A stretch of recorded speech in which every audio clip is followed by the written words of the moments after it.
Hey, who likes free labor? You like free labor? I bet you do. You want free labor for your passion project? Well, here's 5 tips on how to get that.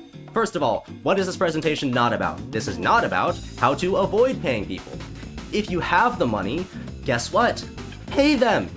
If the project is already making money, guess what? Also pay them. If you can pay them, just pay them. It's so much easier, I promise. So what is this about? This is about how to get help when you can't afford to pay. Maybe you can't afford to start spending money yet, or you don't have the money to spare, or you aren't making a project that's going to turn a profit. Maybe it's just for fun, you know? It is possible, under a few conditions. So let's get into tip number 1. Don't promise what you don't have.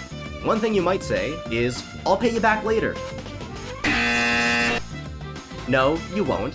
You're broke, and you don't know if you'll be able to keep that promise. You'll probably just piss them off later when they ask for money that you're probably not going to have, alright? You might also say, I'll give you a cut of the profit. This means nothing. You don't know if the project will be profitable, when it will be profitable, or how profitable it will be. It's an empty promise, okay? You're offering something you don't have yet, and you don't know if you're gonna have it. You might also say, you'll get special perks when it's done. Again, this means nothing. You don't know if the project will be finished, if it will succeed, or even if all of those are met, if this will matter to the person that you're offering this to. So, when should you pay? Well, it's one very simple rule, alright? As soon as you have the money, pay them. Just don't promise anything until you have it. So you might be wondering, then what am I supposed to give until then? Well, you just have to give one thing, alright?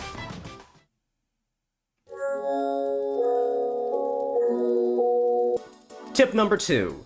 Volunteers are not employees. Let's cover some basic facts about who the people helping you are. They are friends, family, and kind strangers. They are spending their free time to help you, and they are deserving of your respect. They are not indebted to you. They are not on-call 24/7 employees, and they are not ready to drop everything to help you. As long as you are not paying, they owe you nothing. So that means you have to be nice.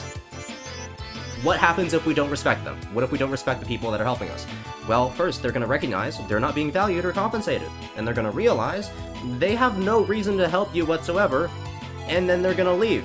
Congrats, you're back to square one. So let's not do that, alright? But you might wonder, what does being nice mean in this context? Well, first, you're going to have to respect their time, okay? Like it or not, your project is their lowest priority. Let's look at this ladder of priorities here we got on the right here, alright? So, at the top, we got their family and friends. These are the people they care about. They want to take care of mom and pa, you know? And then below that, they got work. They want to make sure they're paying the bills. They want to make money. Then below that, they got personal goals. They got their own hobbies, their own health goals, and whatever else, right? And at the very bottom, guess who it is? It's us, it's you, it's your project, alright? They will not be able to work 8 hours a day, 5 days a week. And things will come up that are more important than what you want them to do. Make room for unexpected emergencies, and don't take it personally, okay? They don't hate you. It's not that they don't care about your project, it's that there's stuff happens, okay? We have lives. They can't spend all day working on this. Second, you want to listen to them. Give them a voice, and if they have a concern, hear them out. If they have an idea, consider it. And if they want to do something fun and it doesn't hurt the project, let them. We all need a little bit of a leisure day every now and then, all right? And if this is what helps keep them motivated, then let them have it. Third, you want to be appreciative. Let them know you understand and appreciate the effort they're putting in. Whenever you ask them to do something, say please. Whenever they do the thing, say thank you. And if you like something that they made, or you're posting it somewhere or whatever, give credit where it's due, okay? If you see something they make and you're like, oh wow, this is so nice, I love the way that this turned out, don't just say it in your head, okay? Say it to them, say it out loud. They'll appreciate it. They'll like that you're acknowledging the effort they're putting in, alright? And then lastly, you want to practice empathy. Employers can kind of be jerks to people who are paid to put up with it. You're not their employer, right? So they don't have to put up with it. A more positive environment also just keeps everyone motivated in general, right? So even if you were paying them, it's a good idea to just be nice, alright? If they're having a rough day, go easy on them. And if they have to leave, let them. You know, you can't stop them. If they really want to leave, they're gonna go. And lastly, you want to be genuine about all this. People can tell if you're faking it, okay? You have to just be somewhat of a good person, at least, alright? Tip number 3, get people who care. There are two types of motivation, right? There's extrinsic motivation, which is where you want something in return. So that could be money, or favors, or status. The pros are that this works on anyone. A lot of people are willing to do stuff for money. That's kind of the backbone of the economy, right? The cons, you're gonna have limited resources by definition, because eventually money's gonna run out. There's not really any loyalty there because they're only there for the monetary reward or for whatever other reward that you're presenting. And you only get what you pay for. If you don't pay them a lot, you don't get very good work. If you pay them a lot, then you're gonna get good work. Intrinsic motivation comes from the inside. So this is if you want to do something for yourself, for your own sake. This could be something you're doing out of passion, or because you find it fun, or because you want to express kindness. You're doing it out of the good of your heart. The pros here are that this costs nothing.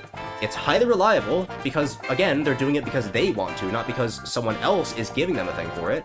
And they may even go above and beyond. They may care so much about this little thing that they're doing that they're going to do more than you ask them to do. The cons are that you're probably not going to convince them to care. They're going to decide on their own, right? The best you can do is give them information that they need to make their decision.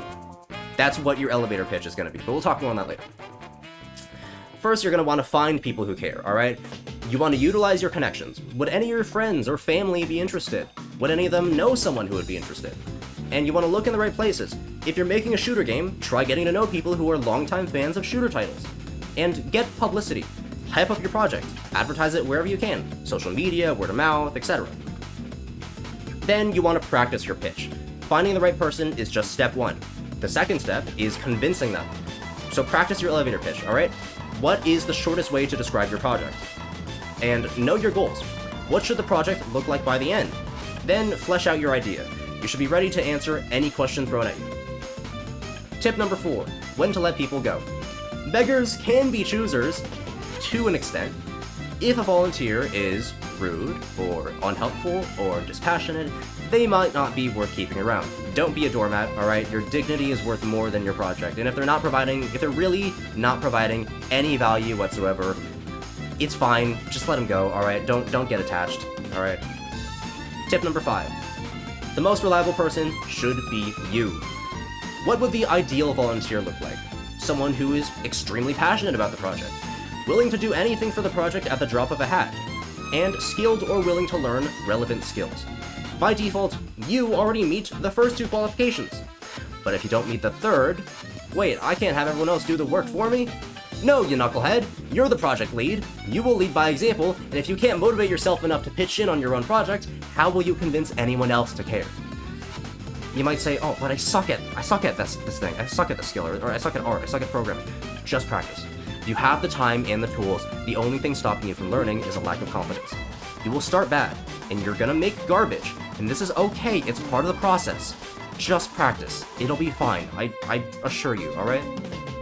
The goal, anyway, isn't to be the best. It's to show that you're committed and to show other people that you're committed. That way, you can inspire others on the team to put in the same amount of work that you're putting in. And now here's a bonus tip. Temper your expectations, alright? This triangle you may have seen a lot. Well, in this case, it's a Venn diagram, but you may have seen the adage of good, cheap, fast, pick 2. So, in case you haven't, you can pick 2 of these in any given situation. You can buy something that is good and fast, but it's going to be expensive. You can buy something that is good and cheap, but it's going to be slow. Or you can buy something that is cheap and fast, but it's going to be low quality. In our case, this is what our choices would be if we had money. Cheap has been chosen for you by default because of the nature of what approach we're taking. So if you want your project to turn out well, it's gonna take a long time, and once again, you better be committed. You're gonna be here for a while. So, in conclusion, if you can pay, just pay. It's easier. Don't promise what you don't have. Respect other people's time and effort. Get people who care. Don't be afraid to let people go. Rely on yourself, and show commitment. Now, with all that being said, go out there and get your free labor. Except after all that, I guess not really like totally free, is it? Because you had to put in a lot of work actually to get the people to work on the